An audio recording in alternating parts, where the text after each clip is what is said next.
Welcome. My name is Seher Siddiqee. I am a chaplain and a member of the Research Advisory Board for Springtide Research Institute. This past year of the pandemic has been a new experience for all of us. Springtide has had the opportunity to do some research to understand what it's been like for our young people, what their experience has, what the challenges have been, what the lessons have been, and they produced a report called The New Normal.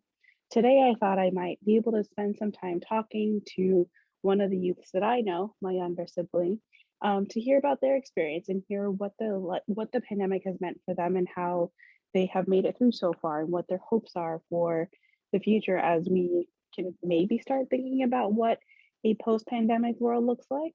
So with that, I'd like to introduce my younger sibling, Spencer, to come and join me, and we will have a little super casual conversation. This is, a little bit more formal than us talking on FaceTime regularly, but I have a couple questions. If there are other things that you want to talk about, I'm happy to hear that. But first, I'd like to hear just a little bit. If you want to intro yourself, what are the things that you want to tell people about who you are? And then we'll just get started from there. And let me unpin my video so that we can see ourselves, both of us. Hi, my name is Spencer. My pronouns are they, them. A little bit about me. I'm a incoming sophomore of high school. I'm quite a creative person. I am currently in the middle of about 8 bajillion projects. I'm right now working on a shirt for Halloween because I'm an overachiever. I'm also a reader, as you can see. That's something I've always been into is reading, and yeah, that's pretty. Yeah. Thank you. Yeah, I mean, I think art and reading are pretty well displayed in your background. I think from what I remember, the art on the wall, it has been a project of the pandemic, and you've done a whole bunch of different projects on your walls. Yeah, so thank you for coming to chat with me. And not a normal way. I mean, we normally chat, but so the first question I'm thinking about is the pandemic has brought up a lot of changes. In some cases, flip people's lives upside down, 360, up, backwards, inwards, outwards, I don't know what. What are some of the biggest and most notable changes that have happened for you during the pandemic? I think the biggest change has been that over the pandemic, I finally came out to my parents. I don't know, finally, because I had only known, I had only really figured it out that January, and then we went to quarantine, and I was like, I'm spending a lot of time with my parents. And that was the time that I did the most self-exploration, and it was very interesting because my friends were using my name and pronouns on like when we were FaceTiming, and I had to like put my volume down very low because like I'm not ready for them to know. So I think that was the biggest change, is that I came out, and then I also started high school, which is also really, I don't know what's the word. It was a big change. Yeah, exactly. And also I had lots of expectations for high school, since I got to watch all of my older siblings go through high school, and I was like, this is what it's going to be like. No, I'm just sitting on my bed in a hoodie, wrapped in a blanket, pretending to pay attention. Yeah, that's a very different experience of high school than what I had. I mean, I was still in a hoodie, maybe wrapped around in a blanket in the hallway, but I was not in bed. Yeah, there were times when like my teacher was giving a lecture and I just did not care enough, and I was laying on my bed listening to my teacher lecturing, which may or not be a good thing, but it happened. Yeah. I think those are the biggest changes for the pandemic. Yeah, those are two very big sort of life either stages or changes or identity sort of formation that were happening at the same time. Some parallel, right? But in close proximity to one another. like, I think you're at the age, and a lot of our research shows this, of just like the ways in which you're at a point of forming your identity, and you're asking questions of your identity, and you're getting new information from the world around you. And the ways that you're consuming information may have changed over the pandemic, right? Like the way you're not necessarily interacting in the same way with your friends, or you're connected with them digitally. How has that experience been for you? You're also of a generation that just connects with people very differently. So what has that been like for you in sort of like, if you will, pre-pandemic and sort of during the pandemic, of connecting with other people? Yeah, so I mean, pre-pandemic, I mainly just saw my friends at school because that's where we Mhm, were, and like, we hang out after school. And there were some friends that I had from other schools or other that we knew each other in other spaces, so we had to go out of our way to meet, but we still got to do that. mhm, But then once the pandemic started, I think for a lot of people that showed them who their actual friends were. Like, I mhm, learned, oh, this friend, I'm having to put all of this effort into this friendship, and it only worked because we saw each other. So mhm, good to know that this person was not really, wasn't really there for me. mhm. Um, and so, I FaceTime with my friends before the pandemic, and it was more of Right. just, it was kind of strange because I'd see them at school and then I'd be like, call me. Mhm, mhm, But now I have to, that's the main way I see them, especially because now we go to different schools. Um, so I wouldn't have seen them there anyway. And then, there's been a lot of where my friends and we will just FaceTime each other and then just have each other in mhm, the background, which mhm, is really nice. It's like, yeah, it kind of still feels that like we're sitting in the same room and we're mhm. working together. We're just doing different things, but now we're just doing it digitally. Yeah. And like, there are sometimes when I think I did this more with my Girl Scout troop, but we would play those digital games in like digital room. I don't know what they're called, Yeah. but like Scribble.io. I think I did that Mhm, in my class a couple times, which is not something I think we would have done if we were in person. We would have just mhm, done it physically. So that was mhm, really interesting. I mean, they were still really fun, and I think mhm, those are things that I would like to continue doing. Those kind of mhm, like group things. I mean, we did that mhm. in Girl Scouts no matter what, because the whole point is that we're a group. Yeah. Um, but I think the way, I mean, I don't, I don't know if this is the right way to say this, but I feel like, I mean, it kind of makes sense. Like my friends and I have like matured over the pandemic, Mhm, mhm, um, but it's maybe not right because, like, now, like because of the pandemic, my sleep schedule got all messed up. My friends yeah. did not have a sleep schedule to begin with Yeah. because just not great, but that's their problem. So like we would be texting at very random hours, and like I'll Mhm, wake up from a text. And me and my friend who just moved cross country, I woke up from a text that she said 5:30 our time. And I was mhm, like, "Why are you up at 5:30? Oh wait, you're going to school and you live 3 hours away, or not mhm. 3 hours away." 3 zones away. That makes sense. Yes. Um, or even just like, I'm just going off topic, but like Yeah.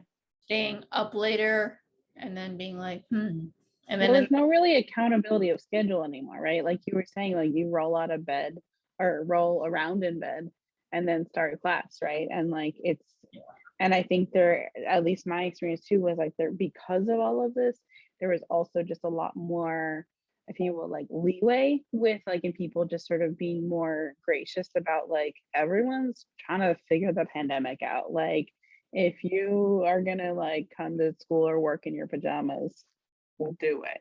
Right. Like so standards of like life have changed in that way. Does yeah, that feel right to you? I think that's what I was trying to say. I don't Yeah. know. See, I got you, in the same brain. Um, yeah. So I think it sounds like you talk a lot about your friends being like an important support system and being able to connect to them, right? What are there other places that have felt like a support system or place for you, or institutions that have felt like, oh, like I can trust this institution, or this place feels good, like a good support, during the pandemic, and as I'm navigating what life is for me as a 14, 15-year-old. Yeah, I mean, I think school was definitely one of them. Yeah. Because I had come out a couple months before school started. And even though I go to a Catholic all-girls school, they were like, "You're trans? Cool, we don't care. Like, we'll just change it in our records." And for the my teachers were all super great about it. And today I sent out an email to all my teachers for this year saying, "Hey, this is my name on the roster, not the name I use. These are my pronouns." And they were like, "Great, I'll write that down. Thanks for letting me know." And they're all super chill about it, which is super nice. And also you and Zappy were another support system. Zappy's our other sibling in the middle of the two of us, for those who don't know our family. Yeah. Especially because she was living at home. Yeah. Of just, yes, you're another human being who doesn't understand me like great, but like is the closest person in our family to me, like age-wise. Yeah. And also was working with middle schoolers for a year while I was a middle schooler. Yeah. She had some good insights on how to deal with middle schoolers. I also helped her that because I'm like, yes, I know we suck. Yes, I appreciate your self-reflection about that.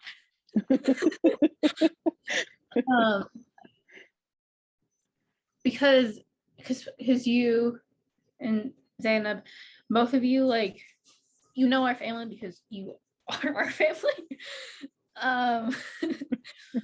But also have what am I trying to say? Like, we've also been able to recognize that, hey, it's not exactly as perfect as maybe we thought it was. Yeah. Because I think another thing over the pandemic that I realized is, my family is nothing like what I thought it was. In both the good and bad ways. I didn't realize that and that I think came with, oh, I'm older and now my family is gonna have these kinds of conversations with me that I would you wouldn't have with someone younger than me. So that just kind of coincidentally happened. Right. So I mean, I think it sounds like it's been a learning curve, right, for all of us, right? As all of us, I think, right, particularly as you as the youngest in the family are becoming more adult, right? Like for so long, because there's a pretty large age gap, 15 years between the two of us and 9 between you and Zainab, and there was like, okay, most of us were adults, and then there was you still in like elementary school, right? And so, but now that you're more, teen adults, and can partake in these conversations and like whatnot, that it's changing our family dynamic. Yeah, I would agree with that. Yeah. Let's look at the next question that I have. So, I mean, you kind of talked a little bit about this, but like, how have your relationships with other people changed throughout the pandemic? And this could be like either thinking about a particular one, if you want to share any stories, or like just generally how you relate or what you expect from people, both like your friends and peers, but also as like, your teachers, your institutions, or like mentors or whoever. Yeah, so one friend that I had, I kind of talked about this a little bit, but we were actually pretty close when we were still in school because we were the only people of color in our friend group because that we did. And they were also queer and trans. They also liked the same fandoms, and I got them into some of my favorites, and they got me into, I think they got me into Marvel and something else. I don't remember what. And so we just kept finding all of these different, like, oh, you like this too, or you like this too. And so we connected on a lot of levels, and also and so we talked all the time. And then when the pandemic hit, in the beginning we were talking quite a lot, and then I think it was like March or April, they just kind of stopped talking to me. Like we had been getting really close, and then all of a sudden they were like, no. You'd be like, hey, we haven't FaceTime in a couple weeks, let's catch up. And they'd be like, oh no, I'm sick. I'm like, oh, sorry to hear that. let me know when you're feeling better and we can chat. And they'd be like, yeah, sure, but they never told me. And so eventually I just said, hey, it's very clear that you don't want to be my friend anymore, or even if you do, it's just not worth it, because you clearly want to be doing something else, and I respect that. So and it's been strange because in the last couple months, like, they reached out to me on Instagram and just acting like nothing had happened. That's strange. I was like, remember that whole thing where you like ghosted me for 2 months last year? No? Okay. Yeah.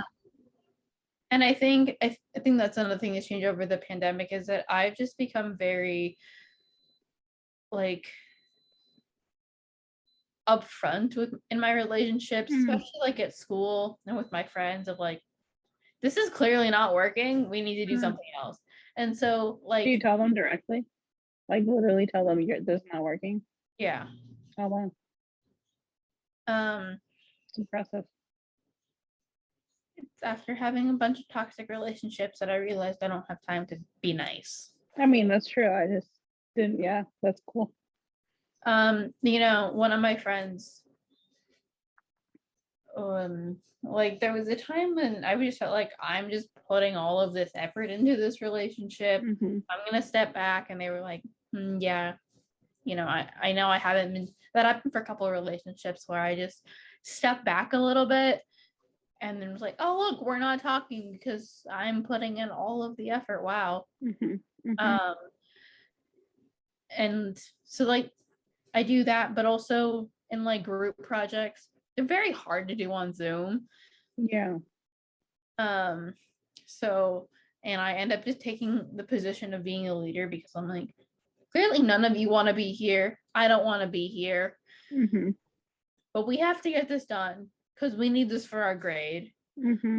So you're going to do this, and you're going to do this, and I'm going to do that, and we're going to get it done by this day.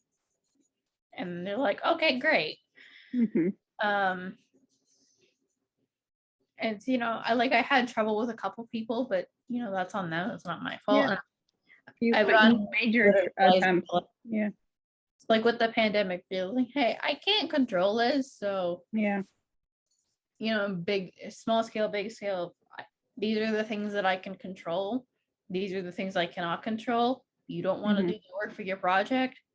Well, use on this sheet of paper that we turned into our teacher, it says you were going to do this, and it is not done. So teacher will know you did not do that. Yeah. That makes sense. What about with or I guess maybe the question also is, before the pandemic, like, who were sort of the like adults or mentors or people that that you connected to? I think the main mentor I had, besides you, thank you, Papa. Papa. Papa says, Bye. We're doing a thing. Oh, sorry. I'm doing a recording for a project. Oh, sorry. That's okay. See, this is family life, right? My main mentor besides you, probably my therapist, which makes sense, but like, yeah, I tell my therapist all of my secrets. Yeah, that's good. That's what you do in therapy. Which is really great, because lots happened over the pandemic, and I was like, I'm gonna avoid all my feelings, my very strong feelings about all of these things, and they were able to be like, let's not do that. Yeah. Maybe encourage you to think about your feelings. And I was like, maybe feel your feelings. Yes. Yeah. It's not always easy. So yeah, I think those are even before that, it was you and my therapist are the people I'm like, I'm having an issue. Help. Yeah. I'll run things by my friends, but not always for advice. It's more just like, what would you think if I did this? And they're like, don't buy a smoke machine and add it to your Halloween costume. Yeah, don't. No, just don't. It's a waste of money. Yeah, but I could get a small one for like less than $100. Hey, you already $100 is a lot of money, okay? Next question. One of the phrases I feel like I hear a lot surrounding the pandemic is a return back to normal. And that doesn't always feel right? Because like, what is normal, right? What is what are we trying to return back to? So what do you think of this phrase, return back to normal? And would you use a different phrase? Return back to normal is complete crap because there's no way we can return back to the way we were living before a global pandemic came and killed, I don't know how many thousands, millions of people across the globe. When that many people die, there's gonna be an effect, and people are still dying, which and people are always gonna die. Right, but this is the different, and like, I think, you and I have talked about this at times too, right? There's also just been a lot of other social, political, like economical, like all the different ickles of things that have been sort of made more clear, right? And like, that have been made more prevalent. They've always existed, but right, like these issues, these issues. And I think that's what to me feels like, well, going back to that, like that's not right? Like we should be wanting to move forward. Yeah, I mean, we saw this in the Black Lives Matter protest, and within the pandemic, social media became like, that's how pretty much everyone was communicating because we can't see each other. So like my friends, that's how the friends that I like weren't as close to and like didn't text with them. Like, yeah, that's how I'm gonna talk to them is on social media. And just and then through social media is where I've see a lot of people and get a lot of my news because I don't read the actual news because it just makes me really sad. So I get to see I get news from Instagram and I get news from TikTok, and especially like with the Lyme 3 in Minnesota, I've seen a lot of people talking about it and being like, hey, if you want to help this, sign these petitions, talk to these people, because it's going to affect these people. And it's, so it's giving you more like actionable items that feel easy for you to be able to also participate in as someone at your sort of like, your life stage and age, right? Like as someone who isn't able to vote, maybe doesn't have a whole lot of disposable income. I mean, maybe if you didn't buy a smoke machine, you would have more disposable income.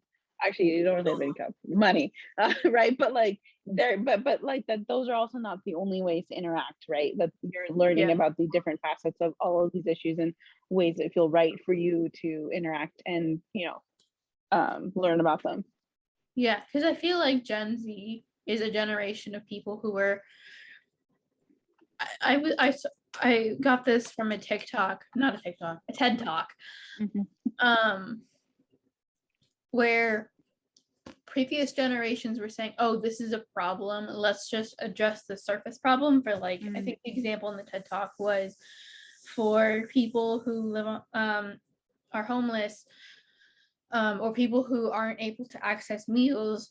Well, let's provide services to give them meals, which yes, that's we can do.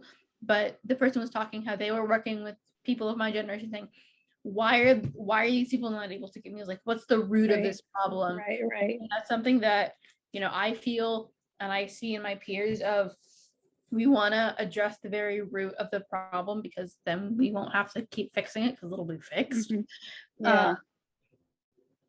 And so with social media being, I mean, there's people of all ages and generations on social media, but it's a lot of the younger generations saying, oh, look, these are all of the problems in the world. Mhm. Wow, that's a lot. Mhm. But then being like, if you want to do something and you can't vote, sign this petition, call these Mhm. numbers, email this Mhm. person. And I don't feel like the news media does it. They're like, there's a problem. Let's Be just talk mad about it and then be done. Yeah. And Yeah. which is really sad because Yeah. like local news has such an impact on the area that if they were being Mhm. like, hey, you want to help this, go do this, that would be so impactful. But that's another conversation. Yeah, we can talk about that another time. Yeah, no, that makes a lot of sense.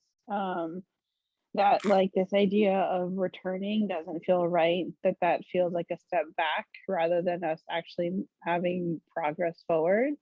Um, yeah, what do you think about the term post-pandemic? I mean, that to me, actually, yeah, go ahead. Is there, I mean, in 100 years, there will be a definite end. That's true. Like there That's will true. be dates of the pandemic. Yeah. But as we are currently living it, we don't have that end date. It's And we true. probably won't for a while. So I'd like to know how do that. we definitively know that we are post-pandemic? Right, exactly. No, I mean that makes sense, right? But I guess I'm thinking more like, again, in the ways that people talk about like, oh, I'm gonna do X, Y, and Z post-pandemic, right? Like, as in this idea of like we're, going back to, right, which we already talked about, we don't like that, right? But in a life that is not constrained by the same restriction that we're living in the pandemic, right? That post life, I guess, is what is the easiest and quickest way to denote like a life after the pandemic without sort of the same maybe connotations as return to normal. Yeah, I mean, It's more of a time marker, but I yeah. don't know, maybe that's not your experience of that. Right. So like the phrase, what am my feelings about post-pandemic? God, where are my thoughts? What was the question again? Well, I'm just sort of thinking, well, I'm gonna kind of move. I think we kind of talked about what I was thinking before, so I don't necessarily think we need to go back to it again. But I guess my next sort of question, sort of along these lines, are, what are your hopes for post-pandemic? And I think before I was just saying, I'm using post-pandemic in the way of like just the sort of time marker after this time of what this life is looking right now. I don't know when that is, but like whatever that's like. Yeah. Honestly, I have no idea. Yeah. I mean, I think one thing I'm hoping is that I'm able to, because again, going back to like the Black Lives Matter protests and movement, that was because everyone was inside and we were all doing everything on the internet. So news traveled so much faster. And people were like, oh, it's something to do. And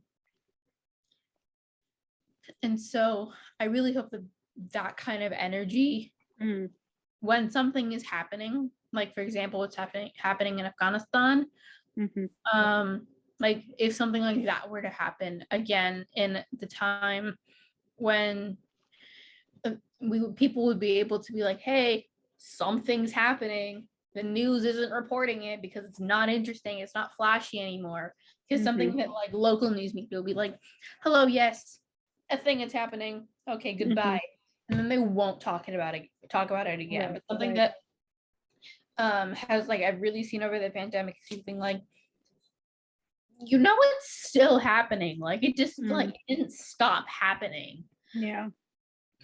So that's something I really want to see. And also like maybe the like pressure on the media to like continue talking about things, because if we as people are continuing to talking about it and making noise about it, and the news will talk about it, and then things might actually change, which would be really nice. Yeah, that does sound nice. Yeah.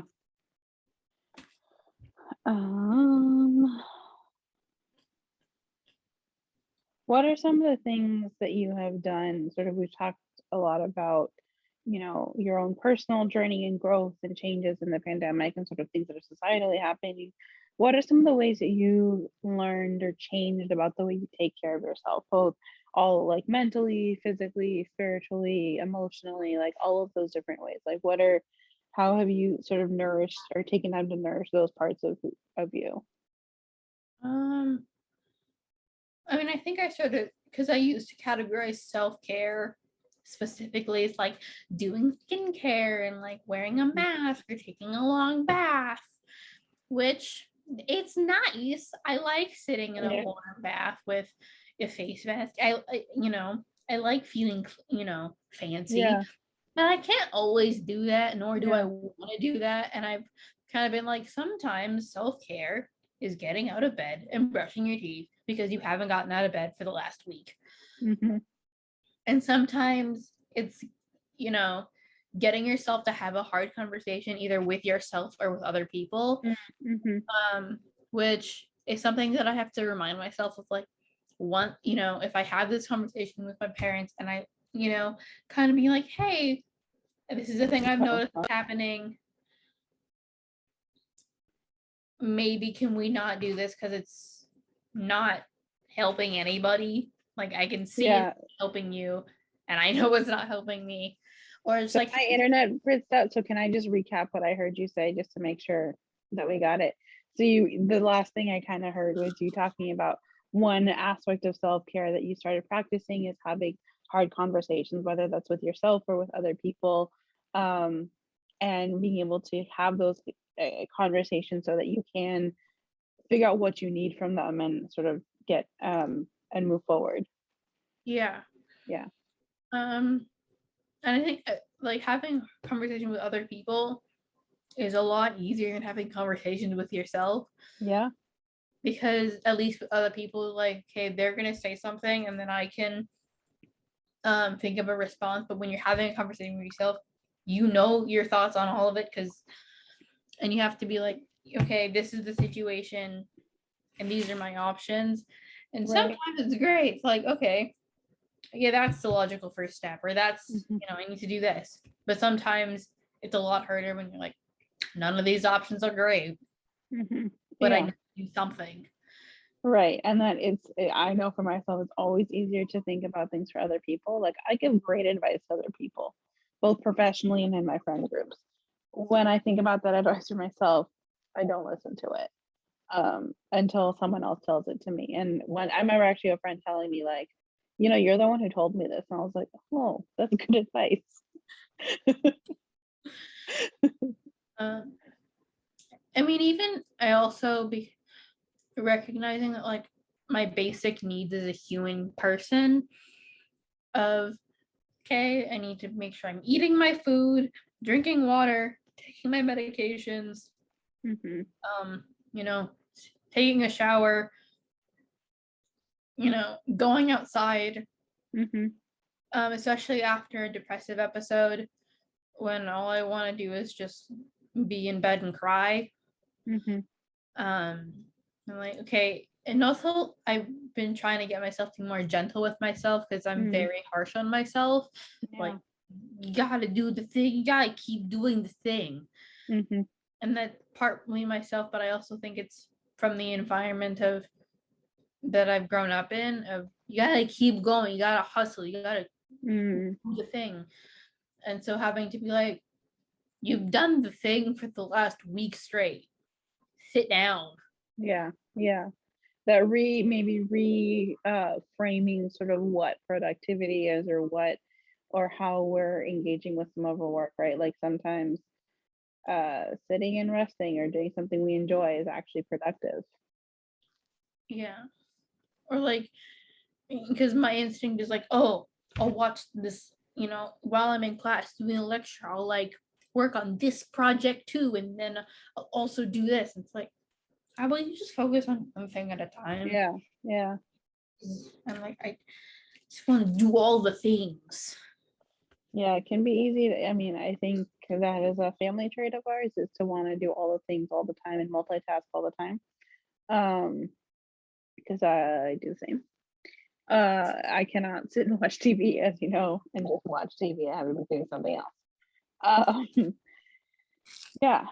So I think that's sort of generally all the questions that I had. I'm wondering if there are any sort of other thoughts about some of the either the lessons you learned about yourself or the world or just from the pandemic, and sort of maybe what you hope to carry forward in the ways that you want to be and interact with the world. Lessons from the pandemic. I mean, I kind of knew this, but like the pandemic really enforces it, is that America is very splittable, even though the, what's it called? Under one nation, under God, indivisible thing. Either that thing Mm-hmm. says differently. America is very splittable over like really stupid things. Mm-hmm. And sometimes it's funny. Yeah. But other times it's just like, can you just like, people want to live. Yeah. Yeah.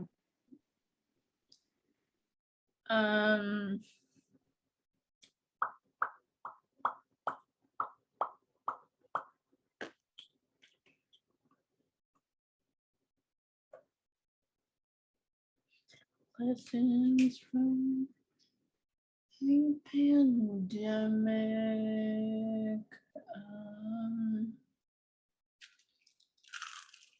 It's going to take a while. That's okay. What are you eating?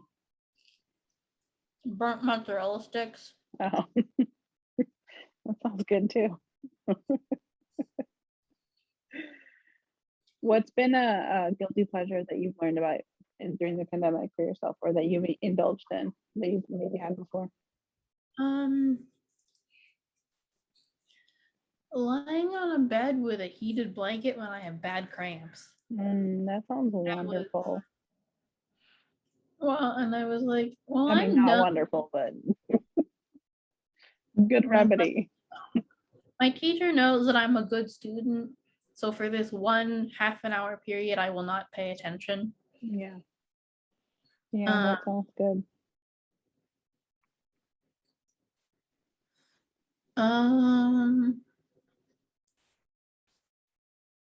Guilty pleasures.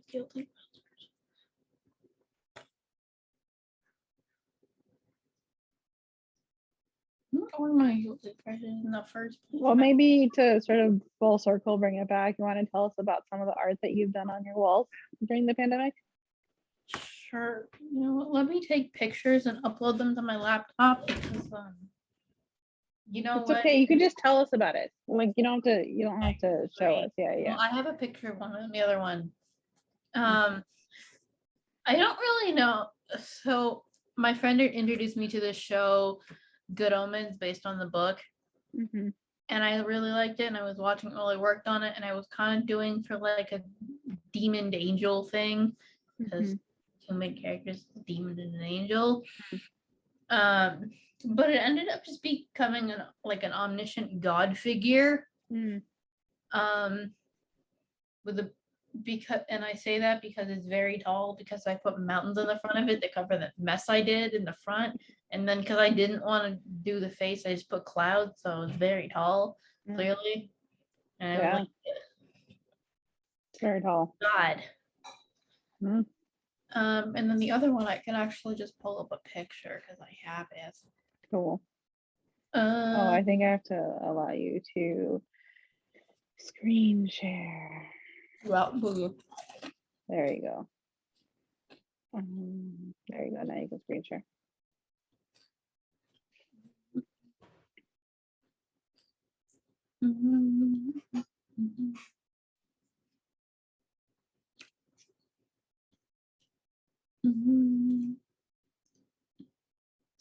This is one that I did. It's next to my desk, and I was watching TikTok, and then someone was doing art of skulls, and then I looked at my cat, and that's how I got this. And this one actually had some planning go into it. Like I did a complete, like you can see that I did an actual sketch. Yeah, I remember seeing that.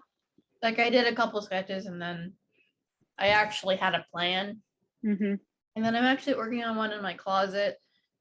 I had a plan and then I changed it right as I started. And now I hate it. So I'm going to do something completely different. Cool. Because I forgot how much I hated painting flowers. Interesting. Especially because one of my friends, because I asked my closest friends, what's your favorite flower? And I'm going to incorporate it into this art project. And one of them picked Black Delilah. I was like, you really hate me, don't you? Yeah. Like, I know I asked, but I didn't mean this. Can you like a different flower, please? Should have given the options. Which of these flowers do you like? A, B, or C? That's what I should have done. Yeah. What about behind you? What's on the wall there? So this is just a bunch. So that is a list of reminders of like, drink water, go outside and take your meds. Dum dum. Because I'm incompetent of keeping myself alive. And these are just a lot of, that's just a bunch of things that I wish for. Like I want to run through a field of flowers and at night and like, I don't know. Cool.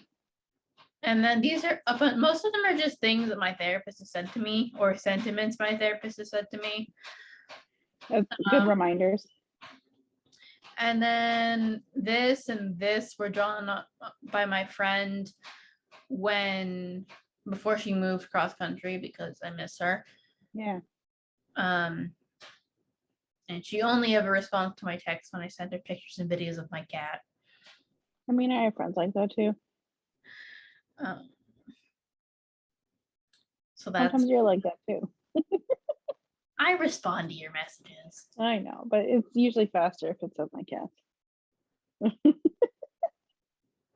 Well, I think that's all that I have to ask. Do you have any sort of last final thoughts you want to share or say or ask me anything?